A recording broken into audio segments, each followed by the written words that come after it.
Hello YouTube, j'espère que vous allez bien. On se retrouve aujourd'hui dans une vidéo avec un nail art spécial Saint-Valentin. J'ai décidé de faire cette petite pause avec ce petit nail art tout kiki parce que voilà, je suis pas très grosse décoration pour la Saint-Valentin, mais je trouvais cette idée un peu sympa. Voici la base sur laquelle on va travailler aujourd'hui. Donc c'est un modèle qui a enlevé une pose américaine récemment et qui a un petit peu abîmé sa plaque. Donc j'ai décidé de bien vous montrer d'où on vient, niveau cuticule et niveau plaque avant de pouvoir reposer. J'ai décidé de repousser les cuticules avec le repousse cuticule Stalek en premier avant de pouvoir poncer. Donc j'enlève bien les petites peaux bien collées sur le côté.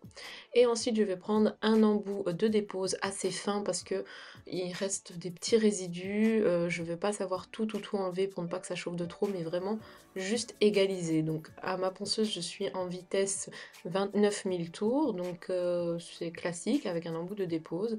Et j'utilise bien la tête de l'embout pour enlever tous les petits décollements et pour tout égaliser avant de passer aux étapes suivantes. Ensuite, je vais prendre une fine lime de détail, assez fine pour pouvoir enlever le bord libre de la plaque. Vous savez bien, moi j'enlève toujours le bord libre et bien les points de stress. Je dégage bien les points de stress pour pouvoir y mettre mon chablon correctement et sur mesure. Donc c'est vraiment très important pour moi de dégager vraiment tout le bord libre possible. Alors, une fois que ça c'est fait, on va continuer le travail des cuticules. Donc on va gratter le plus possible, donc vous continuez à repousser et gratter les petites peaux qui sont collées sur la plaque. Ça pour moi c'est très important. Je ne vais jamais passer les embouts cuticules si je n'ai pas gratté, si je n'ai pas enlevé les petits résidus de peau qui sont collés parce que je trouve que ça patine sur les embouts. Et du coup on fait un forçage avec la ponceuse sur des petites peaux qui sont possibles d'éliminer à la main, donc pour moi ça sert à rien de forcer à la ponceuse. Ensuite je prends un embout cuticule en diamant de couleur bleue et je vais commencer à la mettre en mode droitier et faire la partie gauche de la cuticule. Donc je commence au centre de la cuticule et je descends vers le sillon. Ensuite, je vais changer le sens, je vais le mettre en mode gaucher et je vais faire la partie droite de la plaque dans le même sens. Donc c'est-à-dire je commence au milieu de la cuticule et je descends vers le sillon. Donc vous voyez, je répète plusieurs fois le mouvement, la tête de l'embout va vraiment glisser et soulever la cuticule, donc vraiment ne pas pointer la tête de l'embout contre la plaque de l'ongle pour éviter de faire des rigoles sur la plaque. Donc il y a les immolos, il faut une vitesse, moi sur ma ponceuse, sur la ponceuse NBT je suis en vitesse 3, maximum 4-5, mais ici sur ce modèle je suis en vitesse 3. Alors elle a une cuticule assez particulière, assez sèche au premier abord, mais la peau est quand même assez humide, donc il faut faire quand même attention de ne pas couper ou de ne pas blesser. J'enlève l'excédent de poussière et je n'hésite pas à retourner voir avec mes repousses cuticules ce que je peux encore dégager à la main avant d'insister à la ponceuse.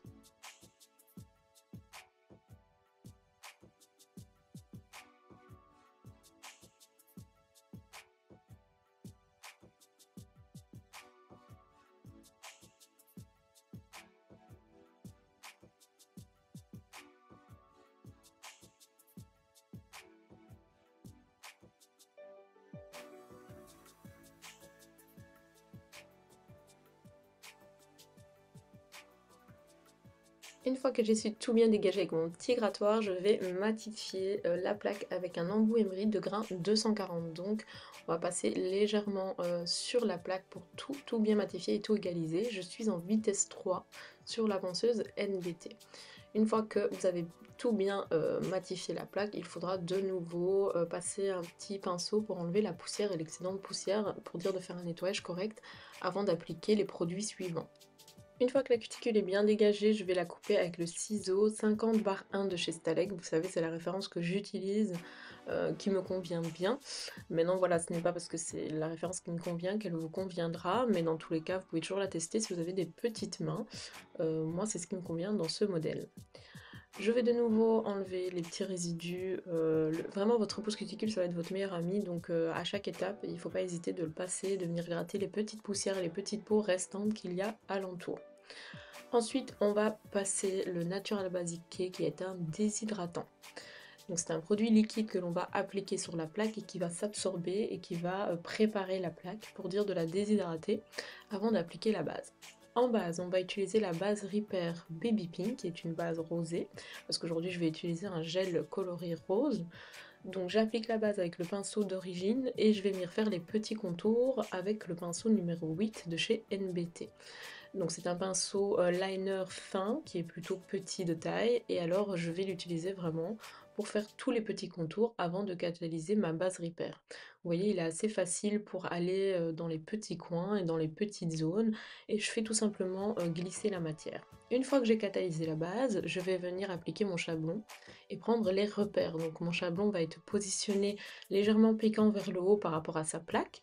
Je prends mes repères ici de découpe et je vais venir le découper correctement. Donc quand il sera placé, il sera plutôt piquant vers le haut et bien mis pour une forme carrée, donc un C-curve bien ouvert, pas trop serré. Donc si vous serrez trop votre chablon, le C-curve sera trop serré et ça va plus ressembler à un carré serré tel qu'une ballerine.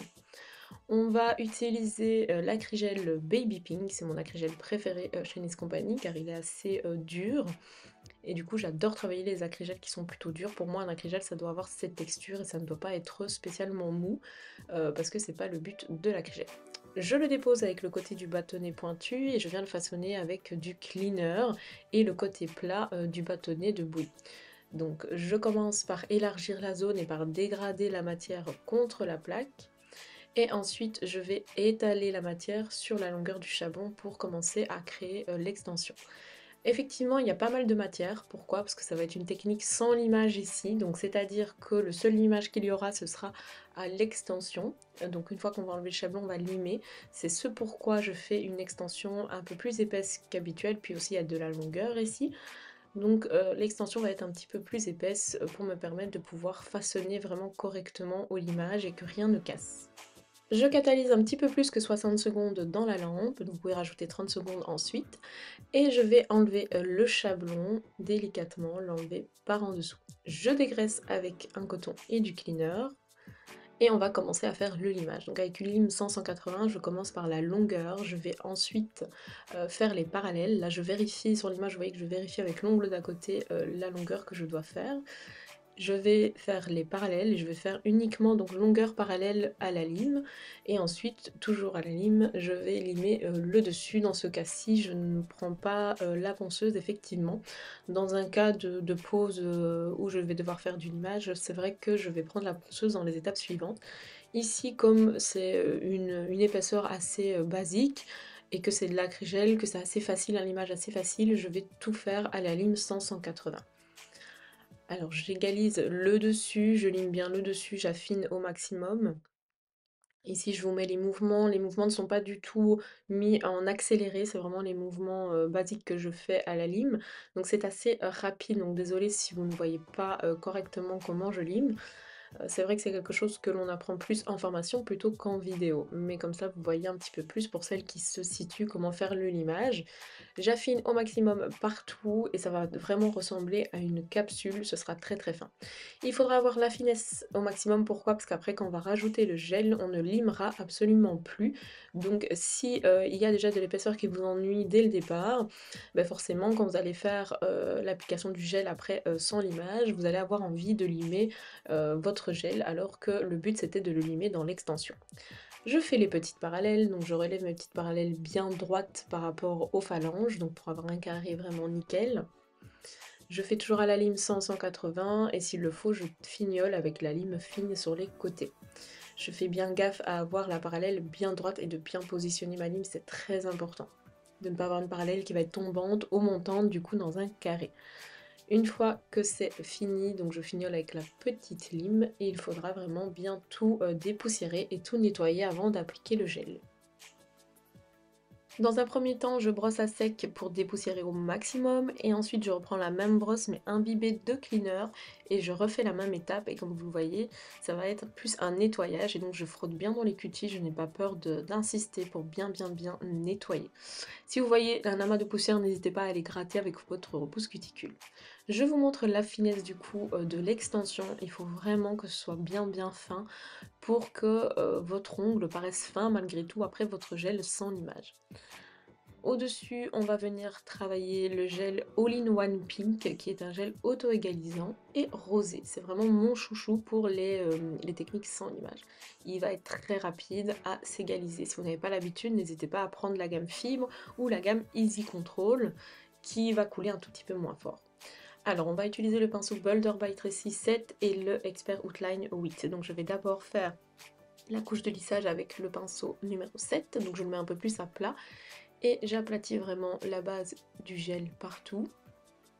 Une fois que ma couche de lissage est bien appliquée partout, avec le même pinceau, je vais venir prendre un peu plus de matière dans le pot, que je vais déposer stratégiquement sur ce point. Ensuite, je vais élargir cette petite boule, donc vers la droite, vers la gauche, je vais l'élargir sur la zone de l'ongle, l'étirer un petit peu avec le gros pinceau. Donc je ne vais pas tout près des cuticules, ça va se faire tout seul. Je l'étire comme ceci. Je m'arrête à ce niveau, voilà, et je vais prendre le plus petit pinceau et je vais étirer la matière. Donc vraiment au centre, je ne vais plus vraiment chipoter, je vais étirer la matière sur les côtés, sur les contours, je vais la faire voyager légèrement. Une fois que je l'ai fait un petit peu voyager partout et que la matière est à peu près bien positionnée, je vais retourner l'ongle et je vais travailler la construction un petit peu à l'envers. Donc le fait de retourner, ça va centrer la matière. Quand vous retournez l'ongle, regardez à être vraiment bien centré et de ne pas être de travers parce que c'est un gel qui va plutôt couler facilement. Donc si forcément il y a un endroit où vous êtes penché vers la gauche ou vers la droite, ben le gel va suivre et votre construction du coup ne sera plus centrée.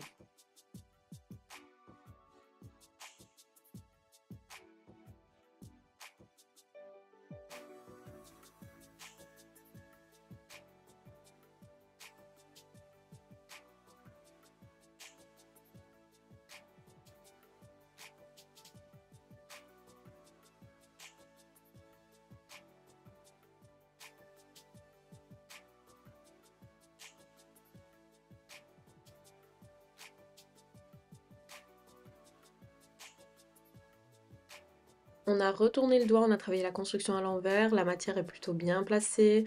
Quand je retourne de nouveau, je m'approche de la lampe cloche et je regarde où il y a des petites vagues, où il y a des endroits où la lumière se met moins bien. Le temps de travailler tout ça, la construction peut un petit peu rebouger, donc n'hésitez pas, si vous voyez que ça coule, il faut avoir les yeux partout, de retourner de nouveau l'ongle. Mais une fois que la lumière est bonne, vous pouvez catalyser. Une fois qu'on va catalyser, on va faire la French avec le pinceau French Liner numéro 9. Je vais dégraisser pour ne pas avoir l'aspect collant. Et je vais directement faire la French du coup avec un mélange. Donc le mélange c'est un Paint Blanco en tube de chez NYX Company et une goutte de gélique White Angel dedans. Donc tout simplement pour avoir l'opacité du paint et la fluidité du gélique. Donc là par contre vous êtes en accéléré. Je commence par la partie gauche avec le pinceau numéro 9 et puis je fais la partie droite qui est un peu plus difficile, mais je me positionne toujours par au-dessus. Si c'est pas la première vidéo YouTube que vous voyez chez moi, vous savez comment je fais ma French. Et j'étire la matière toujours vers le bas, donc c'est-à-dire que je la souligne toujours en montant vers le haut et j'étire la matière toujours vers le bas pour éviter les petites lignes ou petites traces, quoi que ce soit dans la texture du gel. Alors, je vais vérifier les épaisseurs de French pour à côté. Je dois quand même la faire assez grande, enfin grande, un peu plus épaisse pour pouvoir laisser de l'espace pour faire les petits nail art dedans. Au départ, je l'avais fait bien fine et puis je me suis rappelé qu'il y avait des petits nail art à faire, donc qu'il fallait quand même l'épaissir un petit peu pour la toute première que j'ai fait. Donc voilà, c'est cela pourquoi sur la vidéo vous voyez que je la fais d'une certaine manière et après je l'épaissis. Toujours vers le bas pour étirer la matière et le pinceau numéro 9 French Liner de chez NBT, il est vraiment parfait pour les French. En tout cas, une fois que vous l'avez utilisé, vous l'adorez. J'égalise bien la matière, je regarde qu'il n'y ait pas de petites bulles, je fais tous les contours et je catalyse sous l'emplet d'UV pendant 60 secondes. Ensuite, pour le nail art, on va avoir besoin toujours du pinceau 8 et du pinceau 9. Donc les deux liners, le plus court et le plus long. Je vais commencer par prendre un paint rose et je vais commencer avec le pinceau numéro 8. Je vais faire les petits cœurs.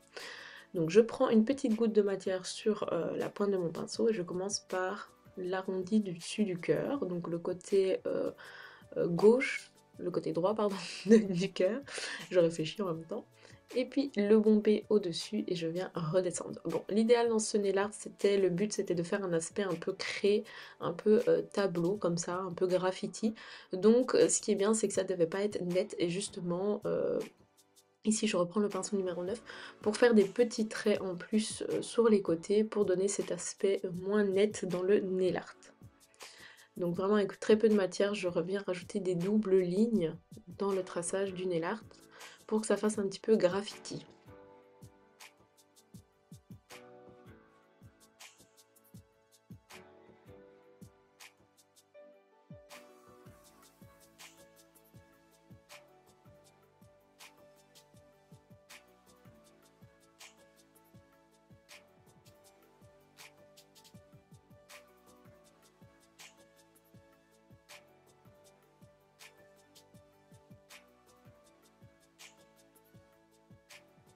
Ensuite, avec le côté pointu du bâtonnet et un tout petit peu de peigne, je fais les petits points qui vont centrer les mini étoiles, en tout cas ce qui ressemble à des étoiles.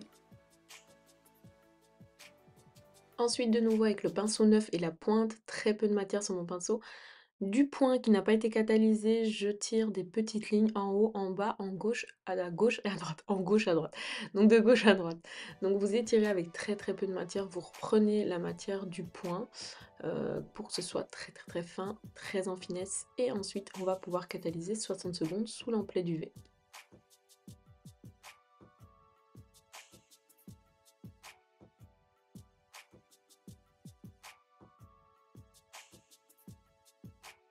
En finition, j'ai choisi d'utiliser le Top Coat Shine Star qui est une finition avec une protection UV, donc qui est bleutée et plutôt épaisse. Elle est sans résidu collant, donc l'idéal pour garder et protéger une French ou des petits nail art comme ça par-dessus, le fait qu'elle soit un tout petit peu plus épaisse. Donc j'applique avec le pinceau habituel et ensuite avec le pinceau ici numéro 9, je vais faire les contours comme l'ongle est un tout petit peu plus long. J'utilise le pinceau numéro 9 pour ne pas trop m'approcher trop près avec mes ongles. Donc je vais faire les petits contours et je n'hésite pas à retourner l'ongle pour le reflet de la lumière avec la finition.